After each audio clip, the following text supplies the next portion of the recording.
O senhor estava falando estava elencando pautas, né?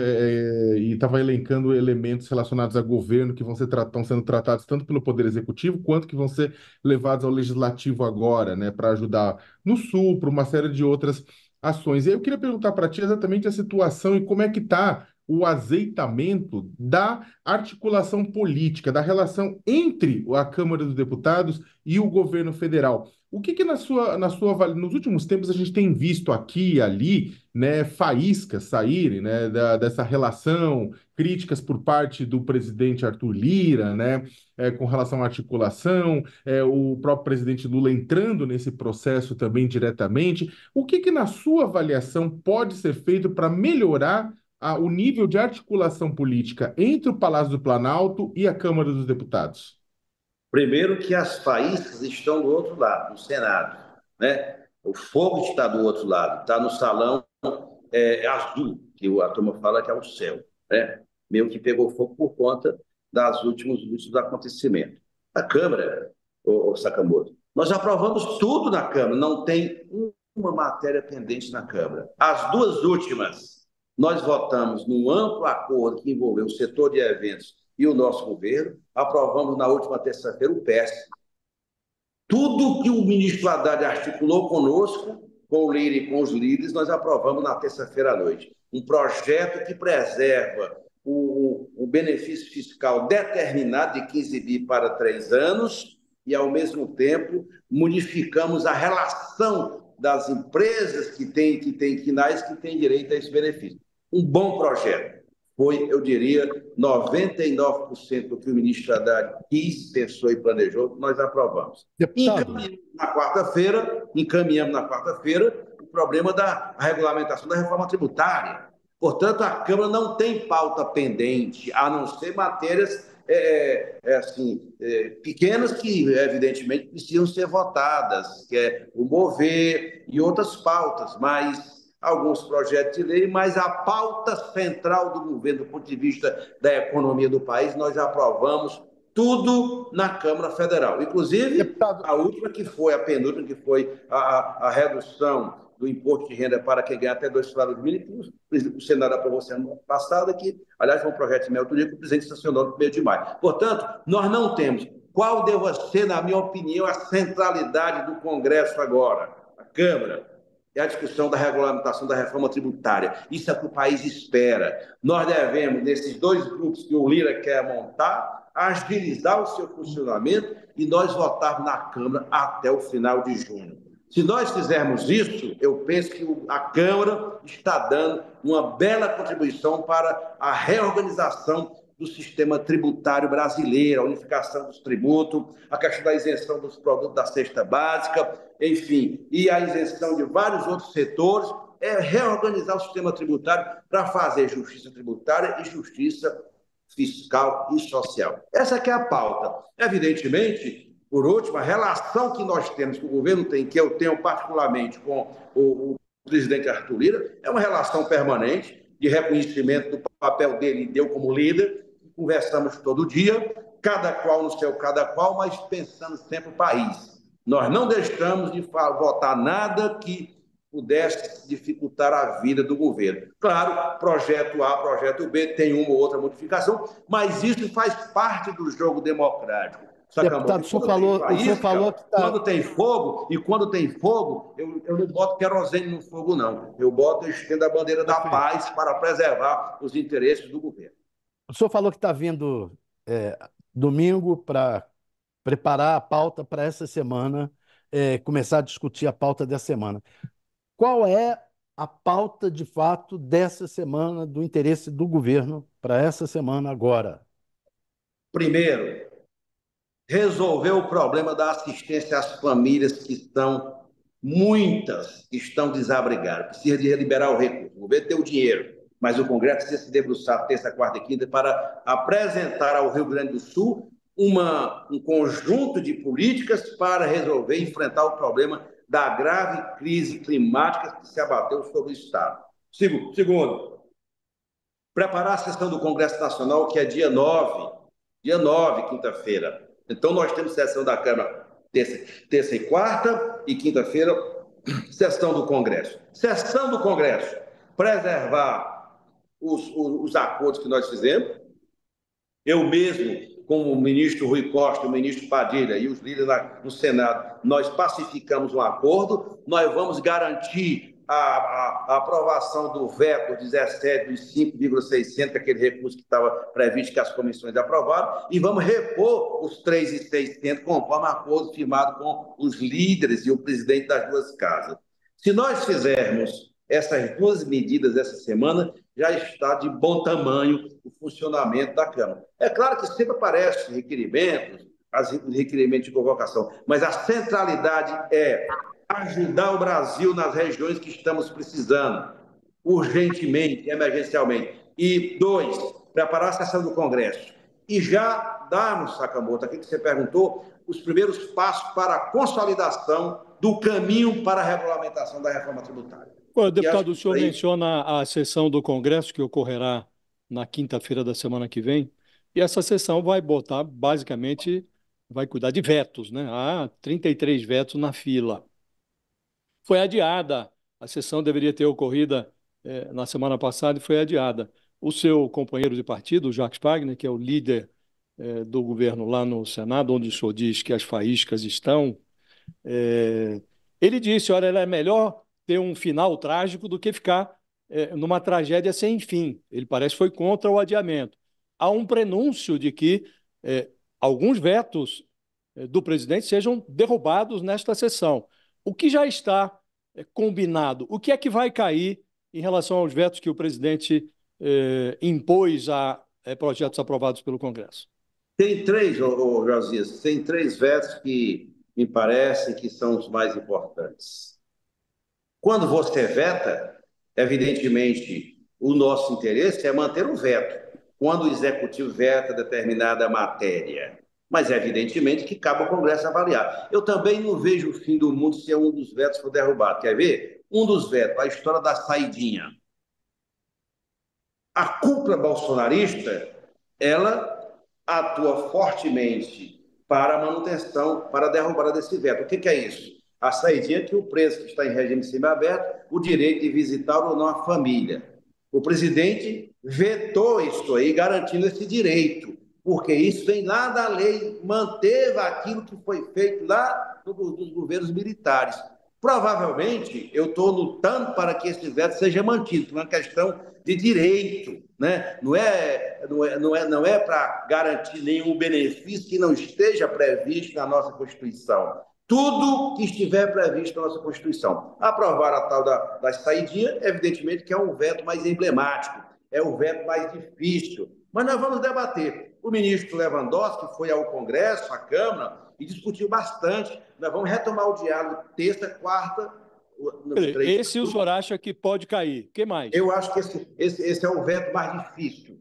Mas nós vamos lutar para não cair. Mas é o veto mais difícil, porque a questão da segurança, tudo para eles, né, é o liberou geral. E aquele veto, deputado, aquele veto que o presidente apôs à proposta do Congresso de orçamento, as emendas orçamentárias. O presidente cortou 5,6 bilhões em emendas, não é? Eu vou te falar, Josias, mas antes de eu falar disso, veja bem, esta semana aconteceram casos de só quem não tem juízo pode defender o liberou geral das armas, como é um projeto que eles estão querendo aprovar na CCJ, que deve ir logo ao plenário. Que os estados possam regulamentar o porte de arma, fazer o que bem entende o liberou geral. E isso, inclusive, não está previsto na nossa Constituição. Aconteceu um fato aqui no Ceará, num município de Camusim, que chocou o estado todo. O cara vai lá com a arma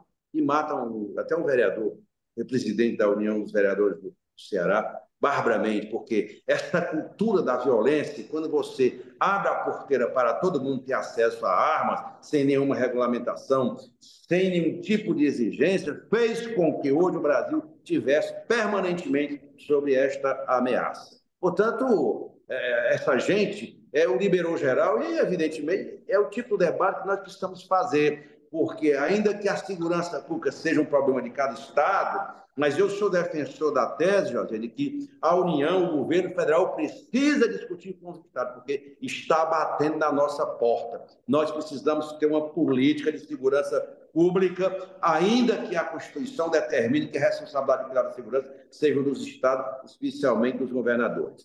O veto que você faz referência, José, do orçamento, o presidente vetou 5,6 bi. Qual é o compromisso do nosso governo? Acordado com os líderes, com o presidente Arthur, e eu espero que tenham negociado isso com o Senado. É garantir a recomposição das emendas de comissão naquilo que foi 11,5 bi. Né? Portanto, a proposta do governo manter o veto dos 5,6, mas o governo libera para complementar o acordo dos 11,2, 3,6. Um pouco para a Câmara e um pouco para o Senado, que são as emendas de comissões, que não são emendas impositivas, são emendas políticas. O governo pode ou não liberar. Então, esse é um veto mais emblemático também, porque envolve o conjunto da casa. Mas eu vou lutar muito na Câmara para manter o acordo. Dizendo, Josias, todo mundo sabe, nós somos 3 líderes. Eu da Câmara, o Jacques Wagner do Senado e o Randolfo é o líder do Congresso. Quem coordena, quem dirige, quem articula, quem faz a pactuação da sessão do Congresso é o nosso líder Randolfo Rodrigues. Portanto, nós vamos agora essa semana, eu mesmo tenho um almoço com ele na segunda-feira. O meu papel na sessão do Congresso é ajudar, é fazer com que os interesses executivos sejam preservados naquilo que está negociado, que foi negociado. Deputado, o senhor falou da questão da questão lá do Rio Grande do Sul e de minimizar lá os problemas. Eu queria saber o seguinte: é a ideia do governo usar as emendas parlamentares, convencer os deputados do Rio Grande do Sul e até possivelmente Santa Catarina a usar as emendas parlamentares para levar o dinheiro dessas emendas para o combate, para minimizar os problemas das enchentes? É o mínimo que nós parlamentares podemos fazer. Os parlamentares têm muitas emendas de bancadas e de comissões. Podemos sim, é um bom começo, viu, Thales? Todos os parlamentares do Rio Grande do Sul se somarem e liberar, porque o governo aí tem orçamento, o governo tem rubrica, tem tudo, não tem problema nenhum. É liberar, neste caso, não precisava nem medida provisória para isso, porque o recurso já está previsto no orçamento. Portanto, é um bom começo. Eu mesmo defendi essa tese anteontem e ontem, com a área pública do governo, que nós pudéssemos agilizar a liberação. Os parlamentares que quiserem ser solidários, porque a solidariedade não é só em palavras, é em gesto objetivo. Liberar as emendas para atender as famílias vítimas dessa tragédia, a começar pelo Rio Grande do Sul, penso que é um bom começo. E essa tem que ser a nossa atitude, como nós já fizemos no passado aqui no meu querido estado do Ceará. Deputado, eu sei que o tempo está acabando, mas tem um ponto que tem sido discutido, e a gente tem visto nos últimos dias movimentações de parlamentares, inclusive da oposição, principalmente da oposição, no Senado, mas também na Câmara, tentando se mobilizar por anistias. Não apenas anistia por aqueles que participaram dos atos golpistas de 8 de janeiro do ano passado, mas também anistia para próprios parlamentares, né? Existe toda uma campanha para pressionar o Tribunal Superior Eleitoral a absolver o senador Jorge Seif, bolsonarista, né, o próprio senador Moro. Tem toda uma ação para tentar pressionar tanto o legislativo, o judiciário, o executivo, por uma pacificação com o bolsonarismo de uma maneira geral. Eu queria que o senhor me falasse como é que o senhor vê isso e se existe chance na Câmara dos Deputados de passar uma lei que anistie quem tentou o golpismo no Brasil. Ô, meu caro, o que vai pacificar o país é se todos atuarem e respeitarem a democracia. Não pode ter anistia para quem comete crime. E cabe à justiça definir o que é crime e o que não é. Evidentemente, sob os ditames da Constituição, com o devido processo legal, com regras, com a legítima defesa, enfim. Cabe à justiça avaliar o que é crime ou o que não é. É crime ou não é crime aqueles que queimaram o Supremo que derrubaram, que incendiaram a Câmara dos Deputados, o Poder Executivo, o Palácio do Planalto, que destruíram monumentos e destruíram obras históricas que têm a ver com a nossa República. Eu acho que foi crime, porque não tem o maior, porque o Brasil vive sob o império da democracia. E quem procura violentá-la e ameaçá-la tem que ser punido. Não pode ser assim. Se perde eleição, se ganha eleição. Quando eu perco uma eleição, eu vou para casa curtir a derrota, se manca. O povo é soberano, o voto é soberano. E, portanto, aqueles que cometeram crime, ou aqueles que vieram a cometer crime, ainda que no exercício do mandato parlamentar, precisam e devem ser punidos. Por isso, Sakamoto, que eu votei a favor da manutenção da prisão do deputado Brazão lá. Porque os autos do processo de assassinato da Marielle, eles indicam a participação. Assim, não foi ele que atirou, enfim, como os laudos dizem, mas existiu um conluio no sentido de levar o que aconteceu e, ao mesmo tempo, um conluio de obstrução da justiça. Deputado, coisas precisam, Sakamoto e Thales, ficarem muito claras. Para mim, nós vivemos sob o império da democracia e sobre ela nós não podemos cometer nenhum crime. Tem leis do Brasil, tem Constituição para ser seguida. Isso vale para mim, que sou parlamentar, como vale para Vossas Excelências, também que são jornalistas e precisam ter a liberdade de imprensa, não para falar mal das pessoas injustamente, ou falar em verdade, mas não ao rigor da lei, ao rigor do funcionamento do Estado Democrático de Direito. Deputado, sobre essa questão das emendas parlamentares, do uso das emendas parlamentares inexistentes, porque essa questão é muito importante. O que objetivamente foi feito ou vai ser feito? Há alguma reunião marcada? O senhor já conversou sobre isso com o presidente da Câmara? Já conversou com quais líderes partidários têm apoio para isso? Tem alguma reunião marcada para isso? Temos pelo menos, Thales, temos pelo menos 3 reuniões segunda-feira. Almoço no Palácio, que eu tenho, para discutir com os ministros Padilha, os ministros da área, com o líder Randolfo, preparando a sessão do Congresso. Depois nós vamos ter conversa com o ministro Haddad, depois eu converso com o presidente Arthur Lira, porque tem que ser assim, diálogo. Mas já houve algum aceno do parlamento? Não faz mal a ninguém. Houve algum aceno dos líderes ou dos deputados ou do presidente da Câmara de que aceita essa proposta? O aceno é que essa proposta é acordo. Palavra dada é palavra para ser cumprida. Evidentemente que nós vamos pavimentar o caminho, diálogo, a movimentação para nós termos sucesso no verso. Quem acenou com esse acordo? Como? Quem acenou com esse acordo? O ministro Rui Costa, o ministro Alexandre Padilha, o líder José Guimarães e o presidente Arthur Lira. Perfeito, deputado. A gente sabe que a agenda está apertada do senhor. Eu queria agradecer muito esse tempinho com a gente aqui no All News. Pessoal, fala, Natália, deixa eu falar um negócio para vocês aqui, por favor. Com todo respeito a vocês. Olha, o pessoal fala que a gente não trabalha. Muita gente, os deputados não trabalham. Eu estou para ver um deputado que trabalha mais do que esse José Guimarães, do Ceará.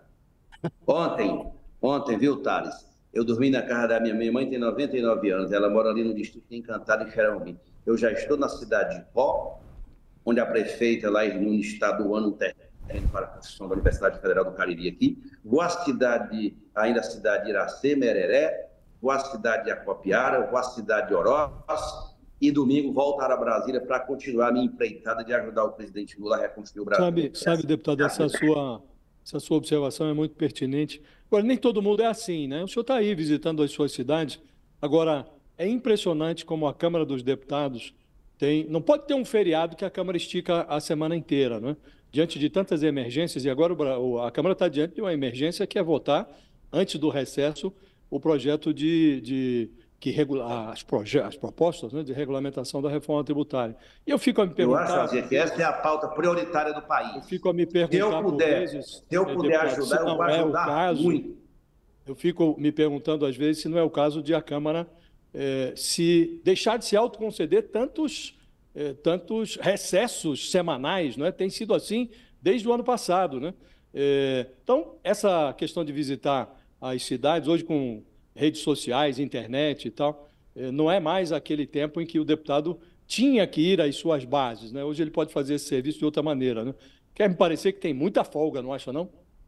Ô, Josias, quando nós discutimos esse assunto na terça-feira passada, segunda-feira passada, foi terça, quando tinha um feriado agora no meio de Bike Punch ontem, os líderes assinaram um documento pedindo ao Arthur Lira que fizesse sessão de segunda a sexta para a semana, porque as sessões na Câmara são terças e quartas. E olha, pense como a gente trabalha. Eu, pelo menos, trabalho lá dentro, feito um leão, para ajudar o governo, e você sabe como é difícil liderar o governo numa Câmara que a maioria é conservadora. Falta pouco morrer de trabalhar, fica até com olheira. E, evidentemente, pediram para que essa semana que passou não funcionasse e vai funcionar segunda a partir da noite com presença, com efeito administrativo. É assim que tem que ser feito. O fato, por exemplo, eu estou aqui na cidade de Ipaúna, estou tendo uma baita ação parlamentar aqui, recebendo da prefeita o terreno onde o nosso governo vai construir a Universidade Federal do Cariri. Isso é uma ação parlamentar. Eu podia fazer um vídeo, mas esse negócio só vídeo, senão a gente vira muito fantoche. Eu gosto de estar presente, conversando, dialogando, participando. É assim a nossa vida e é assim que eu procurei exercer, José, o meu mandato e, sobretudo, a liderança do governo do presidente Lula. Muito bem. Perfeito, deputado. Obrigada pelo tempo aqui com a gente, viu? Até uma próxima oportunidade. Bom trabalho aí para o senhor. Obrigado, deputado. Obrigado. Sakamoto também está precisando sair, que ele veio aqui nessa brechinha participar com a gente da entrevista. Obrigada, viu, Sakamoto? Até uma próxima. Gente. Obrigado. Um abraço a todos e todas. Um abraço. Tchau, tchau. É uma série de pautas que a gente levantou.